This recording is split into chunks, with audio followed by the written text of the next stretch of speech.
Welcome to This Explainer. Today, we're diving into the story of a man who literally changed the geometry of professional golf. I'm talking about the legendary architect Pete Dye. You know, every golf architect dreams of designing that one memorable course, but very few actually manage to change the fundamental direction of the sport itself. Pete Dye was one of those rare few. And this quote right here, this perfectly captures his whole vibe. If you make every hole look the same, golfers stop thinking. My job was to make them think. He didn't just want to test how far a pro could hit a ball. He wanted to test their mind. He firmly believed that if you challenged a player's basic assumptions, you force them into problem-solving mode. And to Pete, thinking is where truly great golf actually begins. All right, here's our roadmap for This Explainer. 1. The problem with pro golf. 2. A game-changing partnership. 3. The birth of stadium golf. 4. The infamous island green. And 5. The architect's lasting legacy. Looking at his peak era, really spanning from the 1970s all the way through the 90s, Dye was hitting absolute top marks. We're talking a 5 out of 5-star scorecard across the board, especially when it comes to strategic innovation and the spectator experience. His signature move was designing holes that didn't just dictate what you should do, but rather asked, how much are you willing to risk? Let's get right into Section 1, the problem with pro golf, when professional golf outgrew its venues. So picture the late 1960s and early 70s. Television audiences are exploding, prize money is skyrocketing, and the PGA Tour's facing some massive friction. They were traveling week in and week out, essentially borrowing traditional private courses built for country club members. The problem was, these layouts often failed to actually separate the world's best players. Plus, they were a nightmare for fans on the ground to see anything, not to mention they provided completely awkward camera angles for the TV broadcasts. The tour desperately needed venues built specifically for championships, places that were accessible, truly tested the elite, and catered to a modern, massive audience. Which brings us to Section 2, a game-changing partnership, the rebel and the executive. To solve this massive logistical nightmare, PGA Tour Commissioner Deane Beman had this huge vision for permanent tournament players' clubs. But he knew he needed an architect who was completely willing to ignore convention and brush off the inevitable criticism. Enter Pete Dye. This table shows such a fascinating contrast between these two guys. You have Pete, the ultimate creative rebel, literally sketching designs on scraps of paper and trusting his gut by just walking the land. Then you have Beman, a former U.S. amateur champ, acting as this highly disciplined executive, focused on careful, long-term planning.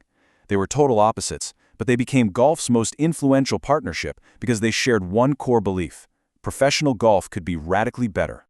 Moving on to Section 3. The birth of stadium golf, taking cues from baseball, football, and horse racing.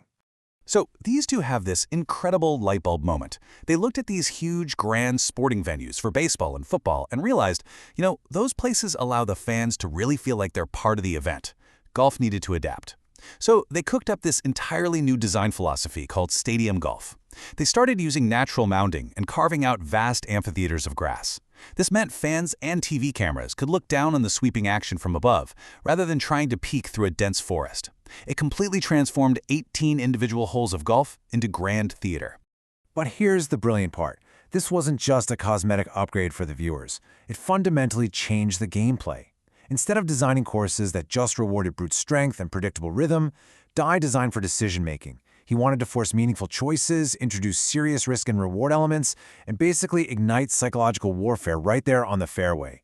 He firmly believed a true championship should reward clear thinking under immense pressure rather than just overwhelming physical power. Let's dive into Section 4, the infamous island green, building for decisions, not distance, at TPC Sawgrass. To really get this, we have to zoom in on their ultimate laboratory, TPC Sawgrass down in Florida. Now, the absolute most terrifying hole in golf wasn't even planned from the start. It was basically a happy accident. They were excavating massive amounts of sand to build those revolutionary spectator mounds we just talked about, and this giant, water-filled pit naturally emerged in the terrain. Instead of seeing it as a problem to be filled in, Pete and his wildly influential design partner and wife, Alice Dye, looked at it and envisioned an island green. And it is tiny. We're talking just 7,000 square feet for that water-surrounded putting surface on the 17th hole. When you realize how incredibly small that margin for error is, you start to understand how this hole strips away everything but raw human emotion and pure tension. Depending on the wind, a player might just need a gentle wedge, or they might face a shot that demands absolute, unwavering nerve. Standing on that tee box, it's wild.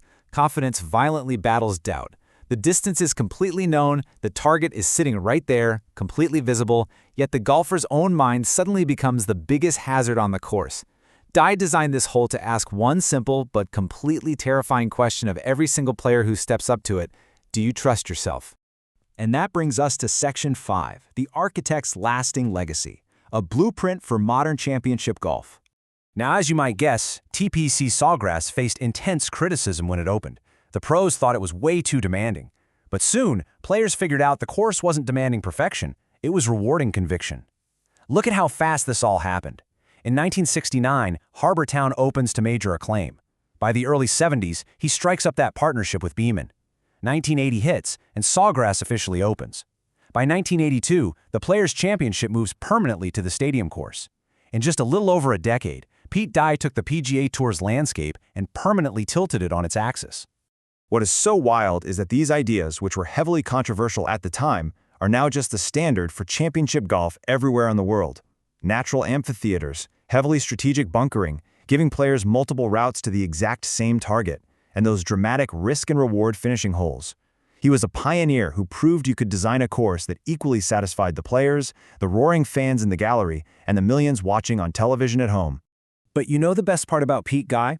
Success never made him complacent. He spent his entire career making sure every single design had its own distinct personality. He never wanted a golfer to roll up expecting just another predictable Pete Dye course. Whether he was turning a literal abandoned industrial landscape into the masterpiece of Whistling Straits or cranking up the visual intimidation out at PGA West, his curious, rebellious experimentation never retired.